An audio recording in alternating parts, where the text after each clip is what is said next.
The dawn was a pale promise as Sir Edmund Mallory arrived at the clearing, the early mist swirling low over the grass like a restless spirit.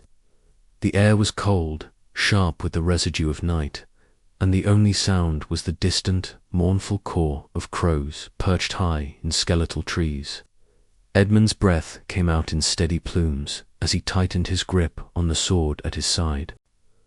Across the glade, the silhouette of Sir Thomas Grey emerged, tall and formidable, his scarred face set in a grim mask of determination. They had not met in honest combat since the duel that had first sparked their bitter enmity, and now the weight of years and bloodshed pressed heavily between them. Their rivalry was no longer merely a personal vendetta, but had become a symbol of the wider conflict tearing England apart. Loyalty to House Lancaster clashing with the ambitions of York, honour confronting survival. Thomas's voice broke the silence, low and venomous. "Mallory, I see your allegiances have shifted as the wind blows, but some debts cannot be forgotten." Edmund held his gaze steady. Nor can old wounds heal with empty words. "Grey, today we settle this, once and for all."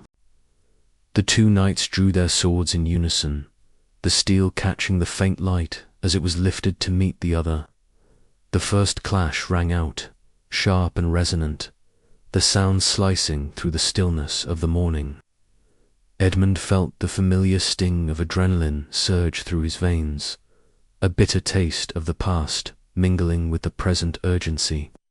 Each strike was a conversation in itself, accusations, regrets, and the unspoken truths of their shared history. Edmund parried a vicious blow, feeling the thud of the impact ripple up his arm. Thomas pressed forward, relentless, his movements fueled by years of anger and ambition. "You fight like a man who has lost his way," Thomas snarled, eyes flashing with contempt. "Better lost than blinded by foolish loyalty," Edmund shot back, sidestepping a deadly thrust. The duel stretched on, a brutal dance of steel and will. Edmund's muscles ached, his breath coming in ragged gasps, but he refused to yield. Each parry and strike was a testament to his resolve, a struggle not only for victory but for the soul of a man caught between clashing worlds. Suddenly, Thomas landed a fierce blow that sent Edmund staggering backwards, the sword nearly slipping from his grasp. The shock of the near defeat surged through Edmund, but it ignited a grim determination. He straightened, eyes narrowing, and met Thomas' next attack with renewed vigour. The battle wore on, the forest around them silent except for the clash of blades and the heavy sound of their breathing. Edmund sensed the tide turning as Thomas faltered, exhaustion creeping into his movements. With a swift, decisive strike, Edmund disarmed his rival, the sword skittering across the grass. Thomas fell to his knees, chest heaving, and the silence that followed was thick with unspoken words. Edmund stood over him, sword at the ready, the weight of choice heavier than the blade in his hand. For a moment, Edmund hesitated, the memory of shared pasts and the cost of ambition pressing down on him. Then, slowly, he lowered his sword. "This ends here," he said quietly. "But know this, I will not be your pawn in this war." Thomas looked up, eyes blazing with a mixture of hatred and grudging respect. "We shall see, Mallory, we shall see." As Edmund turned away from the clearing, the morning sun broke through the mist, casting long shadows that stretched like fingers across the land. The duel had settled nothing, but had drawn a line between past and future, between loyalty and survival, between honour and the harsh realities of a kingdom in turmoil. Edmund's heart was heavy, burdened with the knowledge that this war was far from over, and that every choice carried a price. Yet beneath the weight of regret, a steely resolve took root. To survive, he must be more than a knight of honour. He must be a man tempered by necessity, willing to face the darkness if it meant protecting those he loved. The road ahead was uncertain, fraught with peril and betrayals yet to come. But Edmund Mallory would walk it with eyes wide open, no longer the idealistic knight of his youth, but a pragmatic survivor hardened by the fires of war. And as the echoes of the duel faded into the morning air, the question lingered in a land ruled by ambition and blood. Could a man like Edmund still find a place for honor? The flickering candlelight cast long shadows against the cold stone walls of the Mallory estate's war chamber, where Lady Eleanor sat hunched over a cluttered table strewn with parchments and hastily scrawled notes. Her fingers trembled slightly, not from fear but from the mounting urgency that gripped her heart. The intercepted letters lay before her, their cryptic seals broken, revealing a web of deceit woven by enemies cloaked in false loyalty. She traced the inked words with sharp eyes, each line a thread connecting to a darker plot aiming to bring ruin upon her husband, Sir Edmund Mallory. Outside, the wind howled through the narrow streets of their besieged manor town, carrying with it the distant clamour of restless soldiers and the whispered rumours of rebellion. Eleanor's mind raced as she pieced together the fragments of betrayal. The names mentioned the veiled hints of traitors within their own ranks sent a chill through her. This was no mere rumour. It was a calculated scheme to frame Edmund, to sever him from his allies and leave him vulnerable to the relentless ambition of Lord Richard Devereux. "We must act swiftly," she murmured to herself, her voice steady despite the turmoil within. She knew that to confront this threat openly would be to invite immediate retaliation, yet inaction would be their downfall. Her political acumen, honed through years of navigating the treacherous waters of court intrigue, now became their greatest weapon. Meanwhile, Sir Edmund stood in the shadowed courtyard just beyond the hall, his stature resolute but his eyes clouded with the weight of suspicion. The air was thick with the scent of damp earth and cold iron, the remnants of a recent rain mingling with the faintest trace of burning wood from a distant hearth. Across from him, Sir Thomas Grey emerged from the darkness, his scarred face set in a grim expression that mirrored Edmund's own inner conflict. "You have no proof, Grey," Edmund said quietly, his voice carrying the steady timbre of a man accustomed to command, yet tinged with weary caution. "And yet you press these accusations as if they were truth. Why?" Sir Thomas's eyes glinted in the gloom, a mixture of contempt and ambition fueling his words. "Because truth is often buried beneath the lies we tell ourselves, Mallory. The York will rise, and those who stand in the way will be swept aside."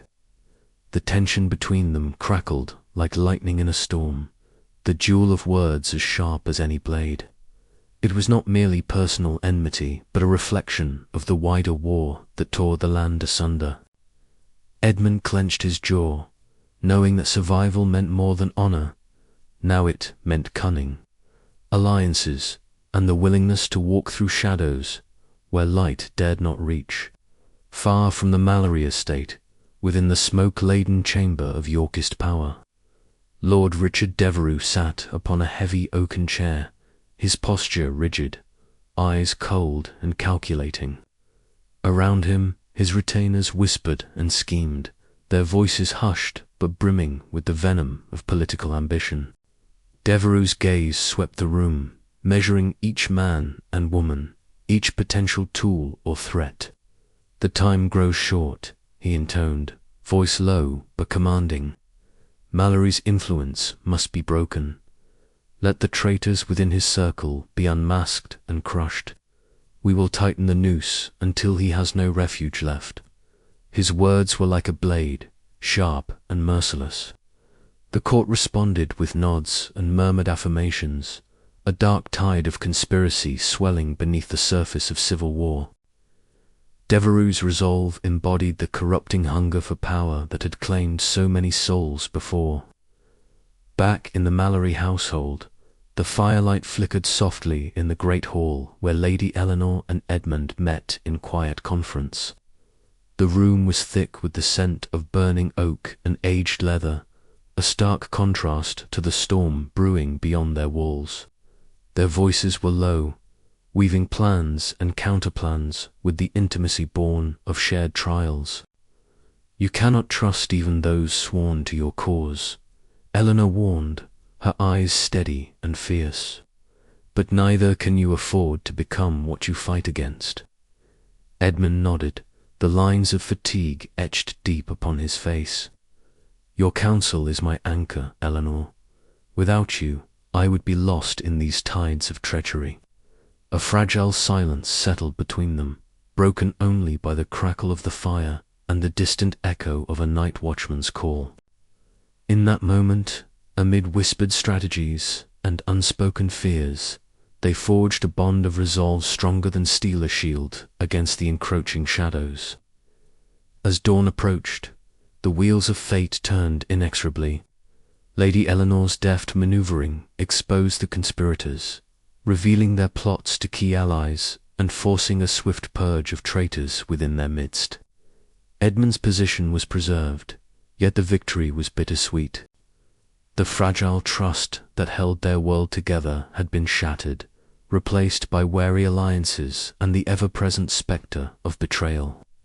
The chapter closed on Edmund standing alone atop the battlements, the first light of day casting long shadows over a land scarred by ambition and war. His heart was heavy, burdened by the knowledge that in this crucible of power, survival demanded sacrifices that no code of honor could fully sanctify. In the shadows, he whispered to the wind, "We must learn to walk, or be consumed by the flames of deceit." And with that, the game continued relentless, unforgiving, and deadly. The cold dawn seeped through the narrow windows of the war room, casting long fingers of pale light that barely illuminated the battered wooden table strewn with maps, sketches, and hastily scribbled notes. Sir Edmund Mallory stood over the table, his keen eyes scanning the intricate lines that marked roads, rivers, and enemy encampments. Beside him, Captain Robert Hale traced a finger along a winding path leading through the dense woodlands to the east. "The convoy moves at first light," Hale murmured, his voice low but steady. "If we strike before they reach the ford, we can cut off their supplies and force a retreat." Edmund nodded, the weight of the plan settling firmly on his shoulders. Every detail mattered: the timing, the terrain, the loyalty of the men who would follow him into the fray. The stakes were higher than ever. The fragile balance of power in this fractured land could tip with a single victory or defeat. Lady Eleanor's soft footsteps approached, her presence a quiet bomb amid the brewing storm. She glanced at the maps, her eyes sharp with understanding. "A daring raid," she said, "but the risk are your men ready?" He met her gaze, the flicker of candlelight catching the guarded resolve in his expression. "They must be," he replied. "We have little choice." As the first light of day broke, cloaking the world in shades of grey, Edmund led his men through the tangled forest, the air thick with the scent of damp earth and pine. The horses moved silently, their hooves muffled by the thick carpet of fallen leaves. Every shadow seemed alive with danger, every rustle a potential threat. The convoy appeared just as the sun crested the horizon, a small cluster of wagons, guarded by weary soldiers, unaware of the fate closing in upon them. Edmund signalled, and the attack erupted with sudden ferocity. Steel clashed against steel, men shouted battle cries, and the forest echoed with the chaos of combat. In the heart of the fray, Edmund fought with a grim determination, his sword flashing as he defended a wounded comrade. Yet the victory was marred by the grievous injury of Captain Hale, who collapsed, blood darkening his tunic. Edmund caught his friend's gaze, a silent promise passing between them. This war demanded sacrifices no man wished to make. The aftermath was a tangle of triumph and loss. Supplies seized, enemy morale shattered, yet the cost weighed heavily. Lady Eleanor tended to Edmund's wounds that evening, her touch gentle but her eyes shadowed with worry. "You cannot bear this burden alone," she whispered. Edmund's mind raced with the shifting alliances and betrayals that marked their world. The lines between friend and foe blurred. Loyalty was a fragile thread stretched thin. Meanwhile, in the cold halls of Yorkist power, Lord Richard Devereux received the news with a cold fury that tightened his jaw. His gaze fell upon Sir Thomas Grey, whose scarred face reflected the burning desire for vengeance that now consumed him. "They will pay dearly for this," Devereux declared, his voice a razor's edge. "Prepare the men. We will show them that ambition unchecked is a peril they cannot withstand." Back in the Mallory estate, Edmund stared into the dying embers of the hearth, the weight of his choices pressing down like a shroud. Survival, honor, ambition, they all wove together into a tapestry of strife from which there was no escape. "The tide is turning," he murmured to himself, but at what cost? As night deepened, the war outside their walls raged on, a relentless tempest that would test every bond, every conviction, and every soul caught within its grasp. And Edmund Mallory stood at its center, a man transformed not by victory alone, but by the harsh truths that victory demanded. The turning tide was here. The question remained, how far would he go to ride its currents, and what would be left of him when the waters receded? The war was no longer a distant storm. It was a tempest within, and Edmund had only just begun to navigate its ruthless depths. The chamber was thick with the scent of burning wax and damp stone. Lord Richard Devereux stood motionless, his eyes sharp and cold beneath heavy brows as he surveyed the sprawling map before him. Markers in deep crimson and sable ink dotted the parchment. Each symbol a fragment of a larger design, a design to seize complete control over the fractured Yorkist forces and crush the remnants of Lancaster opposition. Around him, his closest counsellors whispered urgently, their voices low and tense. Richard's gaze flicked up briefly, his voice a low rasp that cut through the murmurs. No hesitation now. The time for mercy passed with the fall of Tewkesbury. Power demands sacrifices, and loyalty alone will not secure the crown. He tapped a marker on the map, indicating a loyal Yorkist house whose allegiance had begun to waver. The cost of bringing them to heel, Richard knew, would be steep. But the thirst for power was a fire that demanded fuel, and he would not be denied. Far from the cold strategy of York's stronghold in the Mallory estate, Lady Eleanor paced the dimly lit chamber. The flickering candlelight cast elongated shadows on the walls, mirroring the growing unease that gripped her heart.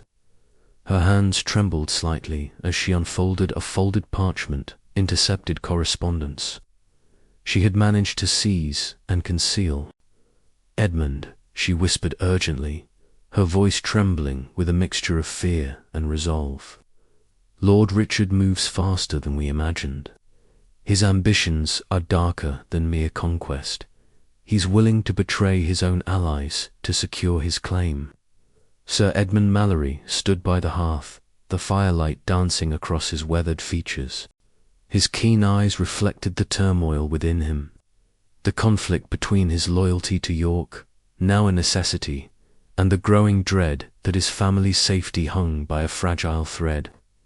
"We must be ready," Edmund said quietly, voice heavy with reluctant acceptance. "If Richard's path is paved with betrayal, then we must guard against the knives hidden in every shadow." Outside, a storm had gathered, the sky bruised with swollen clouds that grumbled low warnings of the tempest to come. Edmund and Captain Robert Hale rode hard through the night. their horses' hooves churning the muddy earth beneath a relentless downpour. Thunder cracked like cannon fire, and sheets of rain blurred the outlines of the dense woods that closed in around them. Faster, Robert Edmund urged, his breath ragged, muscles straining against the saddle. If we're too late, all will be lost. The urgency of their mission hammered in their chests. A betrayal had been uncovered, a planned ambush orchestrated by those who once wore the Yorkist livery in good faith. The Mallory estate, their home, and all they held dear were now targets in a deadly game of ambition and power. As dawn broke, dripping and cold, the men arrived to find the estate's outskirts aflame. Smoke curled into the sky like a black serpent. The air was thick with the acrid sting of burning wood and fear. Edmund's heart clenched as he rallied his weary men, determination hardening his features. The cost of ambition was laid bare before him, and survival demanded more than courage. It demanded sacrifice. Amid the ruins, a shadow loomed. Sir Thomas Grey emerged from the haze, his scarred face set in a grim expression. The personal vendetta between him and Edmund had never been far from the surface, but today it was sharpened to a blade's edge. "You survive yet another day, Mallory," Thomas sneered, his voice rough with bitterness. "But tell me, what price will you pay for this survival? Honor or blood?" Edmund met his gaze steadily, sword half drawn. "The price is high, Thomas, but I will pay it to protect what little remains of my family." The acrid smoke swirled around them as the distant cries of the wounded echoed, a haunting reminder of ambition's true cost. In this fractured land, loyalty was a fragile thing, and power was a poison that spared no one. As the sun rose, casting a pale light over the smouldering landscape, Edmund understood that the war's true battle was not fought only on fields of blood, but within the hearts of men, and the choices made here would echo far beyond the ashes of a single day. Yet even in the darkest hour, a flicker of resolve kindled within him, a stubborn flame that refused to be extinguished. The war might claim much, but Edmund Mallory would not yield without a fight. And somewhere deep within the corridors of power, Lord Richard Devereux smiled coldly, already plotting the next move in the deadly game that would decide England's fate. The cost of ambition was clear. The question was whether Edmund could survive it. The shadows lengthened, and the game of crowns continued, its players bound by blood, betrayal, and the relentless hunger for power. The night was far from over, and the true cost had yet to be paid. The cold stone walls of the chamber seemed to close in on Sir Edmund Mallory as he faced Lord Richard Devereux across the narrow table, the flickering candlelight casting long, sinister shadows that danced with the unease, thickening the air. Every muscle in Edmund's body was taut, the weight of the choice before him anchoring his heart with a suffocating heaviness. Lord Richard's eyes, sharp and unyielding, met Edmund's with a chilling certainty. "You understand the stakes, Sir Edmund," he said softly, voice low but edged with steel. "Your loyalty to Lancaster has served its time. The tide has turned. Join me, and you will not only survive, you will thrive.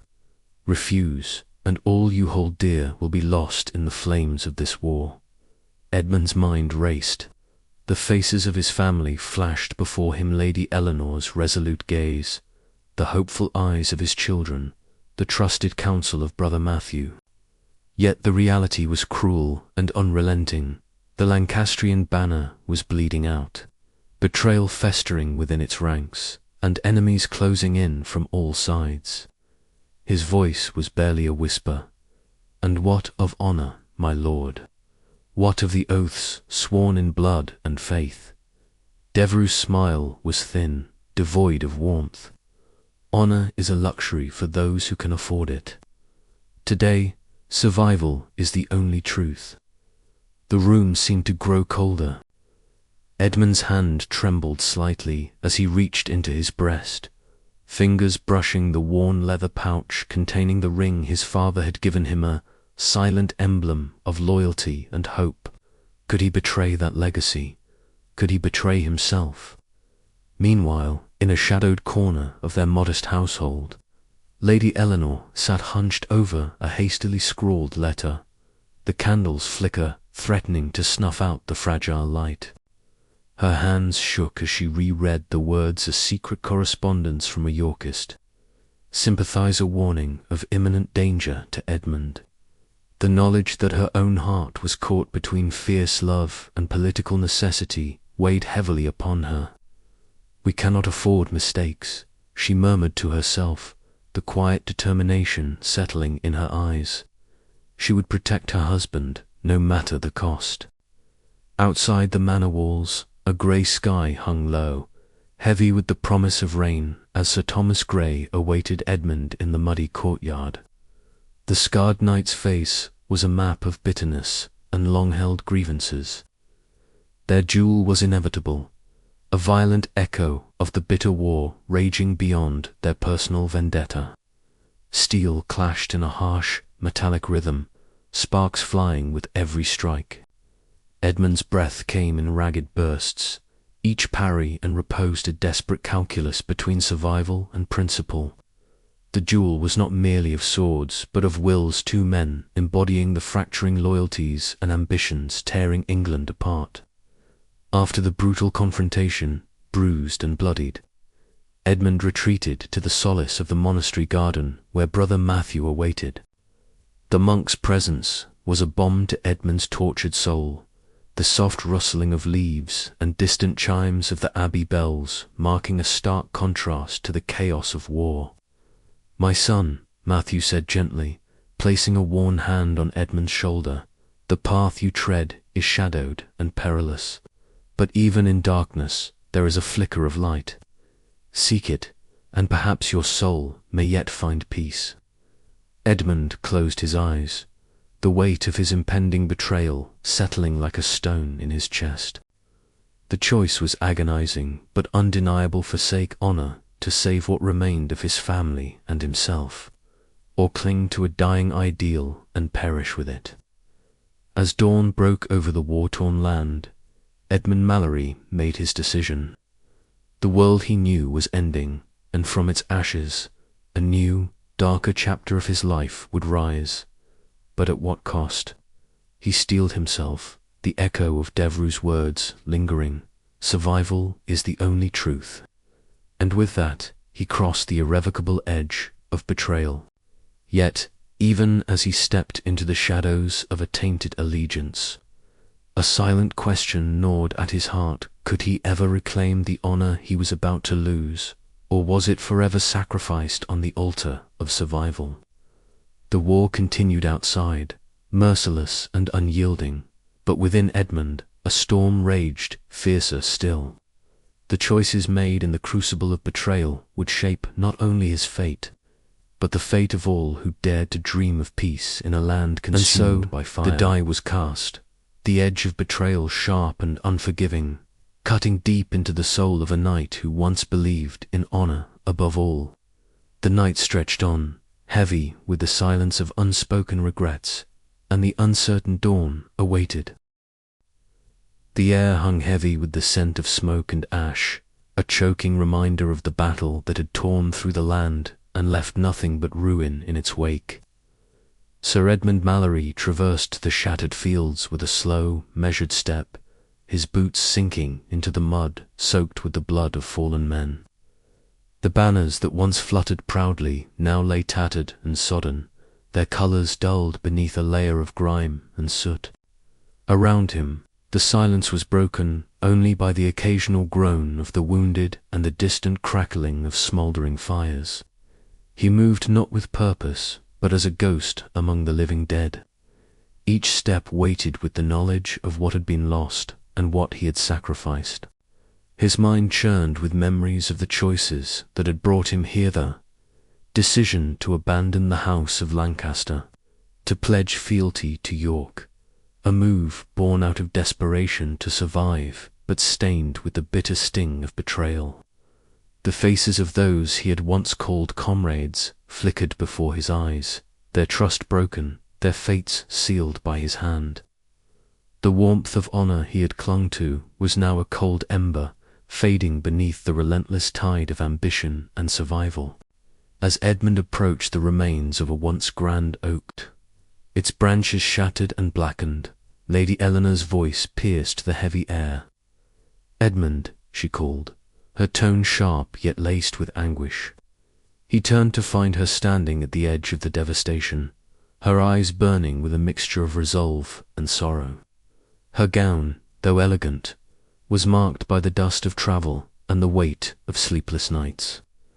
The lines around her mouth betrayed the strain of unspoken fears.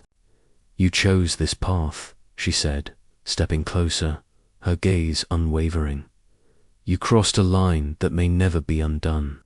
What future do you see for us, for our children, when the trust of friends and kin lies in ashes?" Edmund met her stare, the conflict within him laid bare. "I did what I must to keep us alive," he replied, voice low but steady. "The war spares no one, Eleanor. To hold to honor in times like these is to invite death." Her breath hitched, a single tear escaping despite her efforts to remain composed. But at what cost? Before Edmund could answer, the heavy oak door of the ruined hall creaked open, and Lord Richard Devereux entered, his presence as commanding as ever. His sharp features were carved in shadow and cold light, his eyes gleaming with the ruthless ambition that had propelled him to the heart of York's power. He regarded Edmund with a mixture of approval and calculation. "So," Sir Edmund Devereux intoned, his voice smooth like polished steel, "you have arrived at the crossroads of destiny. Your choice has shifted the balance, but the game is far from over. Remember, loyalty is a currency more precious than gold in these times, and debts must be repaid." Edmund nodded, swallowing hard against the bitter taste of his own conscience. "I am aware, my lord." The words hung between them, a fragile truce forged in shadows. Later, in the quiet sanctuary of the ruined chapel, Brother Matthew sat beside Edmund, his weathered hands folded in prayer. The flicker of candlelight cast dancing shadows on the stone walls, lending an air of solemnity and calm amid the chaos. "Peace is not found in the absence of conflict, Edmund," the monk murmured, his voice gentle but firm. "It is born in the acceptance of our faults and the courage to seek forgiveness, however distant it may seem." Edmund gazed down at his clasped hands, the knuckles white with tension. "I fear there is no forgiveness for what I have done," he confessed. "Only the cold judgment of history and the whispers of those I once called friends." Brother Matthew placed a comforting hand on his shoulder. "The path ahead is uncertain, but it is not without hope. The ashes of the crown may yet give rise to new beginnings, if one dares to believe." Outside, the wind stirred the remnants of the battlefield, carrying with it the echoes of lost dreams and shattered loyalties. Edmund rose slowly, a faint resolve settling into his weary bones. The war had changed him irrevocably, but within the ruin lay the fragile seed of survival. He would have to live with the consequences of his choice. But in the quiet moments that followed, a question stirred within him, a question that would shape what remained of his days. Could a man forged in betrayal find redemption in a land scorched by ambition? The road ahead was uncertain, fraught with peril, but Edmund Mallory was no stranger to hardship. As the first light of dawn pierced the smoke-darkened sky, he steeled himself to face whatever fate awaited. The ashes of the crown lay cold and broken, but from them, perhaps, a new hope might kindle. Yet, even as hope flickered, the shadows of the past lingered close. and Edmund knew that the legacy of his choices would haunt him long after the battles ceased.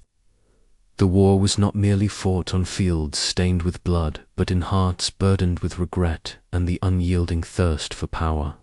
And so, amid the stillness of a land weary from conflict, the story of Sir Edmund Mallory continued, marked by loss, shaped by ambition, and forever bound to the fragile, fleeting crown that so many had died to claim.